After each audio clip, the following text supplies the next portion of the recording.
प्रिय बच्चों, आज का हमारा टॉपिक है शांति व्यवस्था या पीस सेटलमेंट।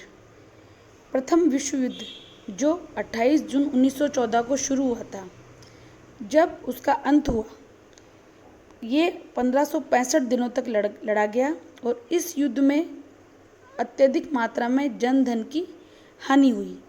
इस युद्ध की समाप्ति के बाद एक शांति व्यवस्था स्थापित की गई और इसके लिए पेरिस में एक शांति सम्मेलन बुलाया गया।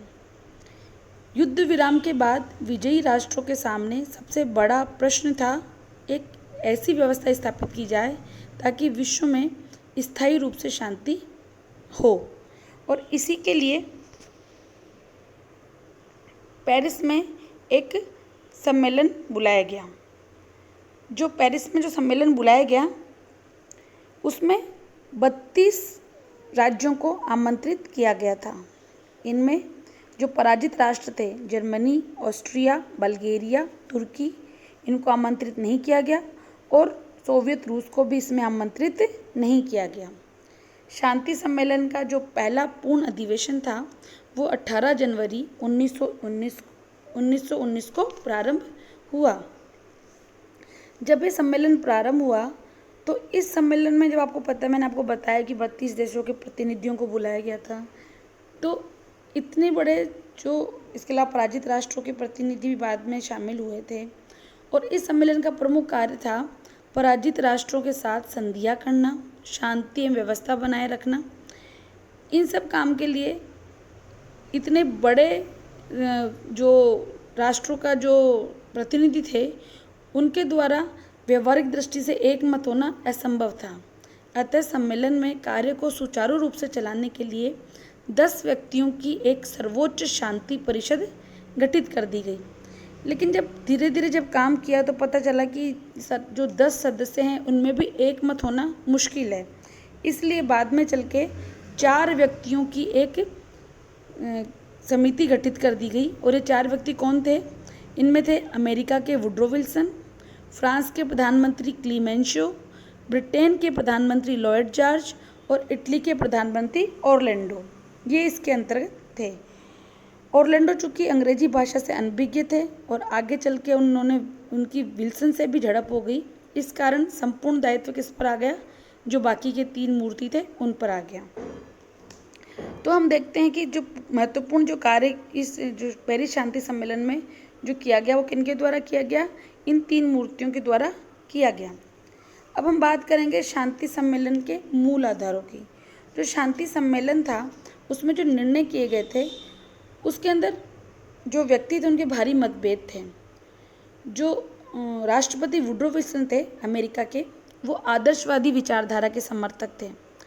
तो जो इंग्लैंड और फ्रांस के जो राजनीतिज्ञ थे वो राजनीतिक यथार्थवाद को आधार बनाना चाहते थे। इसी तरह जापान और इटली वो गुप्त संधियों को शांति समझौते का आधार चाहते थे। तो हम देखते हैं कि जो शांति निर्माता थे उनके जो निर्णय थे इन सब सिद्धांतों से प्रभावित थे। तो पहला है आपका विल्सन के सिद्धांत। जो वुड्रो विल्सन थे उन्होंने युद्ध काल में जो उन्होंने अनेक भाषण दिए, उन भाषणों के माध्यम से उन्होंने अनेक सिद्धांतों का प्रतिपादन किया। और इन सिद्धांतों का प्रतिपादन का जो मुख्य उद्देश्य था वो था कि युद्ध के बाद विश्व में कैसे शांति व्यवस्था स्थापित की जाए।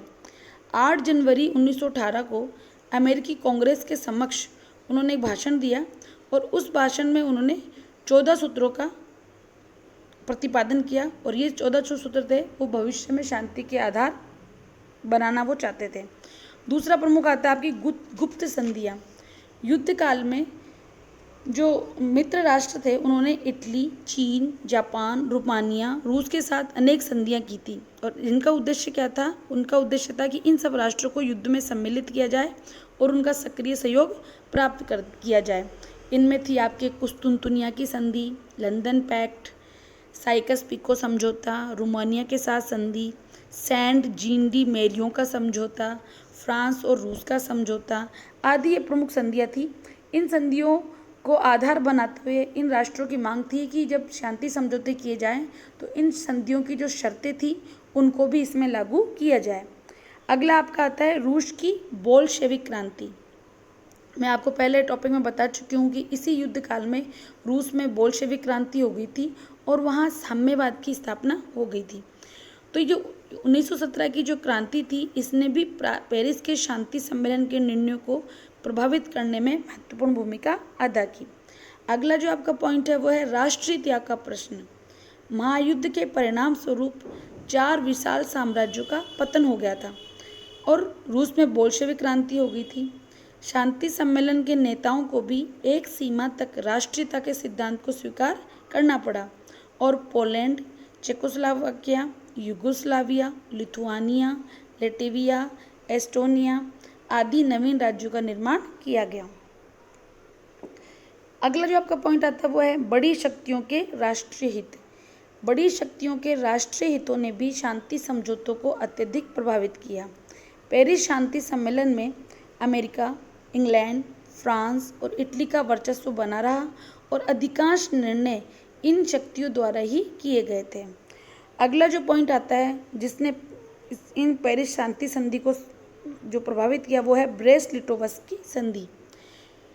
रूस में जब क्रांति हो गई तो उन्होंने 3 मार्च 1918 को जर्मनी से संधि की और जर्मनी ने रूस पर एक ब्रेस्ट लिटोवस्की नाम से संधि आरोपित की। वह काफ़ी कठोर और अपमानजनक थी। इससे मित्र राष्ट्रों को स्पष्ट हो गया कि विजयी जर्मनी पराजित राष्ट्रों के साथ कैसा व्यवहार करेगा और उन्हें भी पराजित जर्मनी के साथ वैसा ही कठोर व्यवहार करना चाहिए। तो हम संक्षेप में कह सकते हैं कि विल्सन की घोषणा, गुप्त संधियाँ, राष्ट्रीयता की भावना, ब्रेस्ट लिटोवस्की संधि आदि बातों ने पेरिस शांति सम्मेलन को काफ़ी मात्रा में प्रभावित किया और शांति संधि के जो मसौदे तैयार किए गए इन सभी में इन तथ्यों को सामने रखा गया था। अब हम बात करेंगे वर्साई की संधि की। जो वर्साई की संधि थी वो प्रमुख संधि थी और ये किस पे लागू की गई थी? ये जर्मनी पे लागू की गई थी। इस प्रारूप में 440 धाराएं थी, 80,000 शब्द थे और 230 पृष्ठों में ये छपा हुआ था।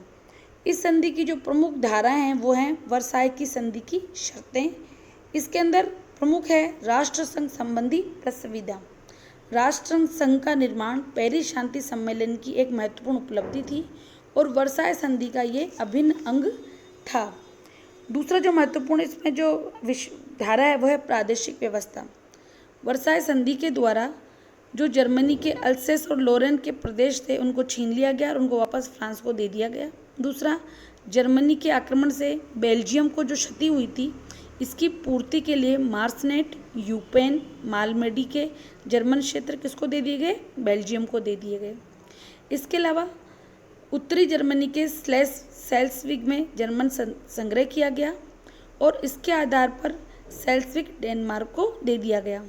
जर्मनी के सार प्रदेश पर 15 वर्ष के लिए जो राष्ट्रसंघ का एक आयोग अध्यापित कर दिया गया।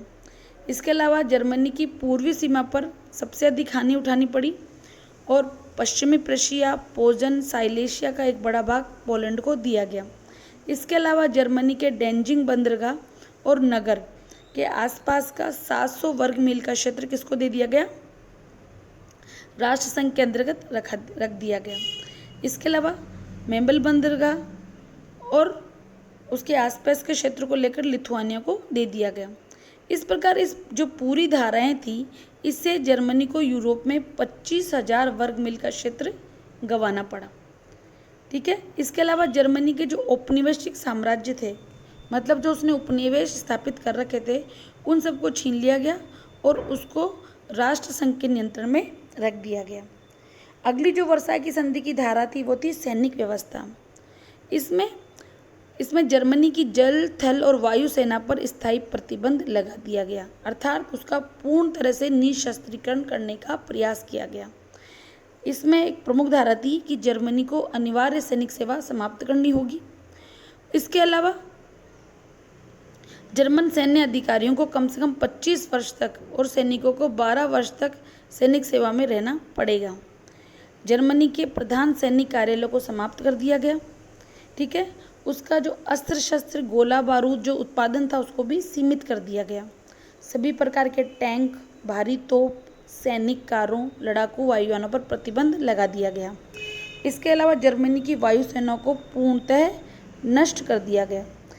राइन नदी के बाएं किनारे तथा दाएं किनारे से 50 किलोमीटर तक का क्षेत्र क्या कर दिया गया, असैनिकीकरण कर दिया गया। अर्थात हम देखते हैं कि उसको एक तरह से उसके प्रदेश ले लिए और दूसरा उसको सैनिक व्यवस्था जो उसकी वो बिल्कुल क्या कर दी गई, बिल्कुल ठप कर दी गई। उसको एक निशस्त्रीकरण करके उसको पूर्ण रूप से सैनिक रूप से असहाय बनाने की कोशिश इस संधि के द्वारा की गई थी। अगला जो पॉइंट आपका आता है वो है आर्थिक व्यवस्था। वर्साय संधि के भाग 8 में क्षतिपूर्ति संबंधी धाराएं थी।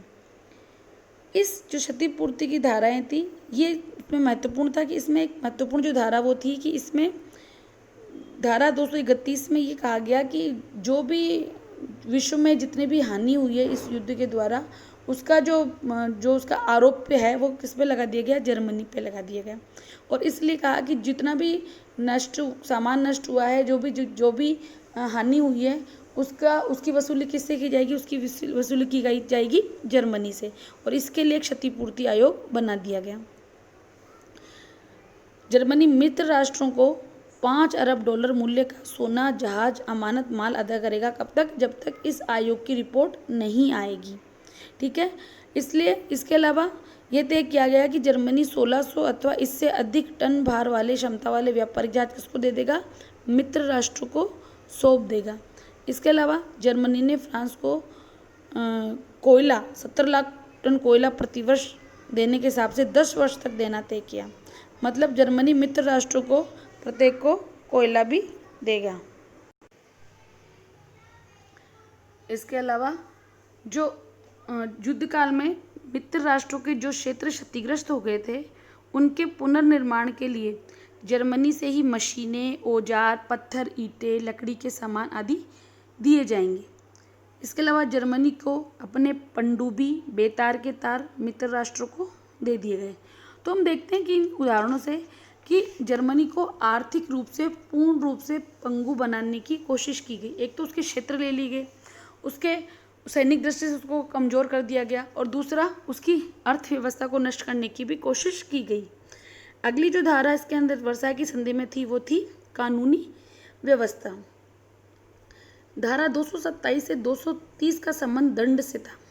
इसमें भूतपूर्व जर्मन सम्राट विलियम द्वितीय को सार्वजनिक तौर पर अंतर्राष्ट्रीय नैतिकता तथा संधियों की पवित्रता का उल्लंघन करने का दोषी ठहराया गया और उस पर मुकदमा चलाने के आदेश दिए गए।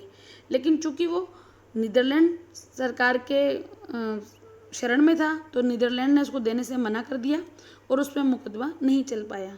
इसके अलावा 100 जर्मनों पर भी मुकदमा चलाया गया। सुनवाई के बाद केवल 12 जर्मनों को अपराधी माना गया और उन्हें साधारण सजाएं दी गई। अगला जो पॉइंट इसमें आता है वो है अन्य व्यवस्था। इसमें हम देखते हैं कि युद्ध काल में जर्मनी और रूस के मध्य जो ब्रेस्ट लिटोवस्की की संधि हुई थी उसको इसमें अमान्य ठहरा दिया गया। इसके अलावा बेल्जियम, पोलैंड, यूगोस्लाविया और चेकोस्लोवाकिया की स्वतंत्रता को मान्यता प्रदान कर दी गई। तो जब हम वर्साय की संधि का डिटेल से हम अध्ययन करते हैं तो हम देखते हैं कि मित्र राष्ट्रों ने एक बदला लेने की भावना से ये संधि किस पे आरोपित की थी, जर्मनी पर आरोपित की थी। मैंने आपको पहले बताया कि जर्मनी को इसमें इस शांति सम्मेलन में आमंत्रित नहीं किया गया था। इन लोगों ने जो मैंने आपको पहले बताया जो त्रिमूर्ति थी इन्होंने मिलकर संधि की शर्तें तय की और जर्मनी को बलपूर्वक इस पर हस्ताक्षर करने के लिए क्या किया, उस पर